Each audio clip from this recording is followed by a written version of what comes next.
Réveille ton mythe, la bulle d'inspiration à destination des marques et des entreprises, co-écrit par Elodie Ley-Nizarek et par Karim Mast.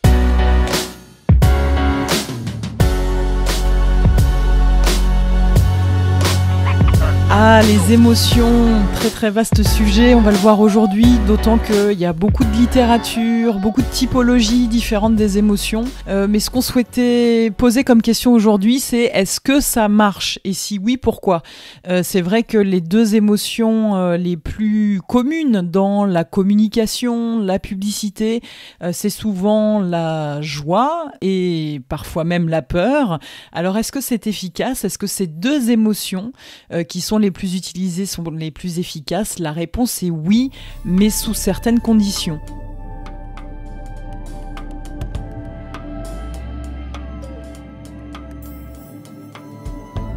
La joie, par exemple, on va partir du principe que lorsque vous voyez des personnages humains qui sont souriants, qui sont heureux, on a toutes et tous ces images de bonheur parfait dans la tête, eh bien, ça fonctionne. Mais c'est vrai que ça fonctionne d'autant plus que la personne peut être connue. C'est pour ça que souvent, quand il y a un produit, on l'associe avec une célébrité ou une star, parce que on va considérer que l'investissement émotionnel à travers justement cette personnalité-là va venir contaminer le produit. C'est une histoire de juxtaposition de signes et de contamination, entre guillemets, des connotés, c'est-à-dire que les connotés positifs associés à la personnalité vont venir colorer le produit ou le discours de la marque.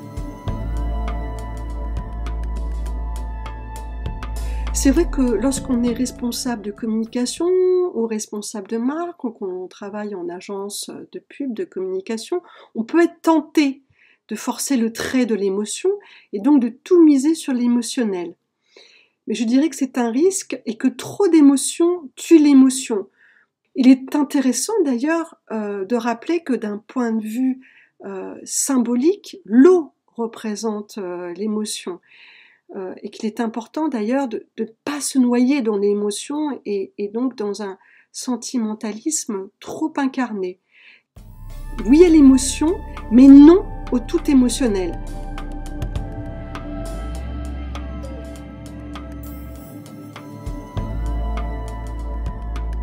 Concernant la peur, c'est un petit peu différent puisque elle appartient à des registres qui sont plutôt ceux de la communication publique. On pense par exemple au paquet de cigarettes, on pense également à toute la communication sur les accidents de la route. Est-ce que ce registre-là est efficient? La réponse c'est également oui, mais sous certaines conditions, et elles sont importantes. C'est-à-dire que quand vous stressez votre public avec cette émotion-là, il va d'autant plus l'accepter que vous lui donnez les solutions pour s'en sortir. Autrement dit, et ça c'est notamment les travaux de Geoffroy Betty qui en parlent beaucoup dans le cadre de l'écologie et de la manière de transmettre des clés d'action qui soient efficaces pour protéger l'environnement, il ne s'agit pas de dire aux gens vous allez dans le mur parce que là vous pouvez juste réactiver un biais qu'on appelle le biais de réactance et qui est plutôt une opposition forte. Ça veut dire que tout votre discours va être rejeté d'un bloc parce que la peur seule ça ne fonctionne pas bien. En revanche, si vous faites peur et que ensuite vous apportez les solutions, de dire on peut s'en sortir en faisant X ou en faisant Y, là ça fonctionne beaucoup mieux.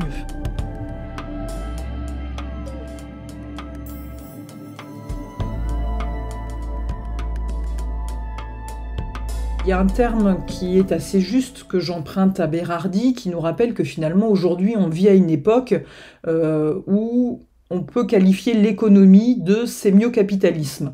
Pourquoi utiliser ce terme-là ? Pour rendre compte du rôle indispensable des signes et de la circulation des images dans notre économie actuelle. C'est un capitalisme qui, de ce fait, devient autant financier que cognitif.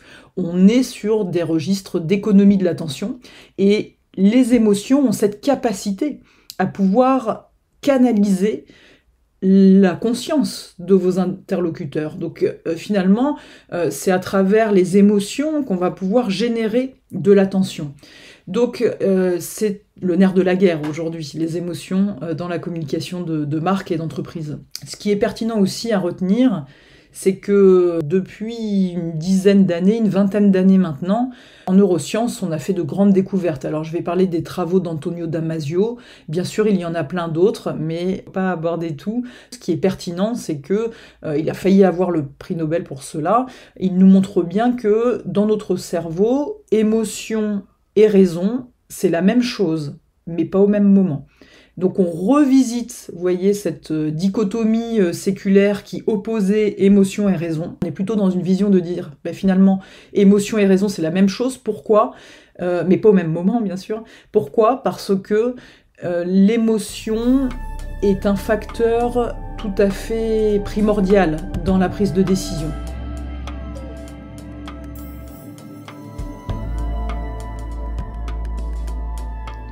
Pendant longtemps, on a cru que nous étions des êtres tout à fait rationnels et raisonnables. Mais non, les travaux d'Antonio Damasio nous démontrent l'inverse. C'est en partie parce que nous sommes doués d'une intelligence émotionnelle forte que nous sommes capables de prendre nos décisions.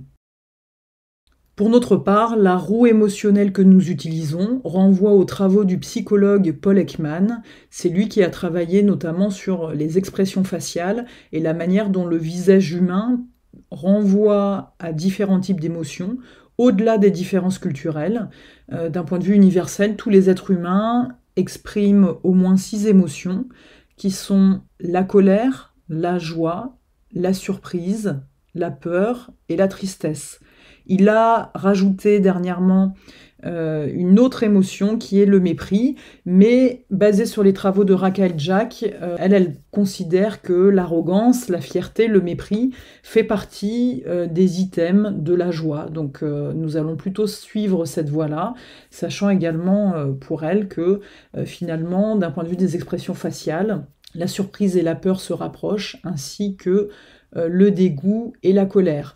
On ajoute aussi, nous, volontairement, une catégorie supplémentaire qui est l'absence d'émotion, dans laquelle on peut mettre par exemple la rêverie, l'ennui, quand quelqu'un est en mode récitation par exemple.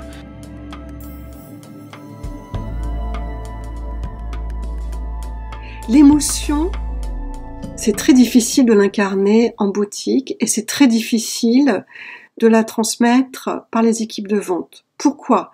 Parce que le discours de marque, il est souvent figé, il est souvent automatisé, raconté comme une récitation. Mais c'est vrai qu'il n'est pas toujours permis aux vendeurs de développer leur propre imaginaire et leurs propres émotions vis-à-vis de la marque et surtout du produit, qui est pivot finalement de la rencontre entre le grand public et la marque. Et c'est ce à quoi peut servir le mythe fondateur, justement, c'est de créer, de permettre aux vendeurs de développer leur propre imaginaire par rapport à ce discours de marque. Par conséquent, comment c'est vécu par la cliente ? Finalement, le discours il est souvent perçu comme extrêmement caricatural et donc manque singulièrement d'authenticité. Il est important d'ailleurs de souligner que l'émotion, elle désigne un mouvement. C'est mouvere, un comportement expressif souvent associé à l'humeur et la personnalité.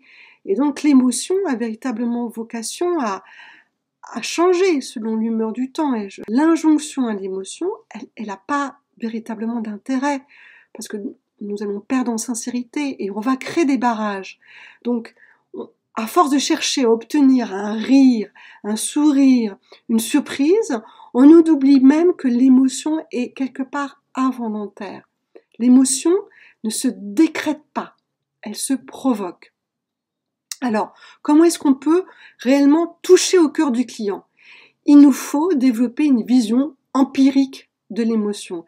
Et c'est souvent ce qu'on propose d'ailleurs lors de nos ateliers, c'est d'être plutôt dans une vision et dans une méthode extrêmement pragmatique, dynamique et ludique, par exemple en faisant intervenir des comédiens, dont les objectifs sont le faire faire et le faire éprouver. C'est l'émotion pour l'action, c'est l'émotion pour la pratique.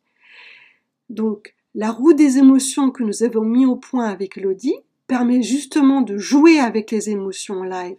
Oui, on peut jouer avec elles. Autant il n'est pas bon de jouer avec les sentiments, autant il peut être très bon et très lucratif de jouer avec les émotions.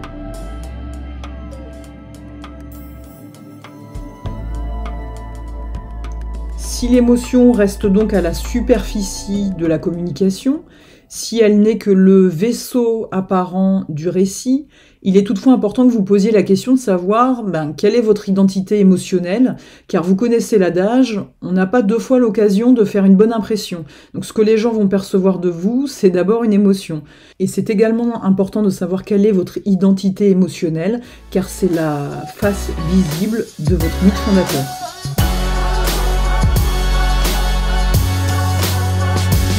Voilà, c'était le second épisode de Réveille ton mythe. On vous parlera la prochaine fois du magasin, le temple sacré de la marque.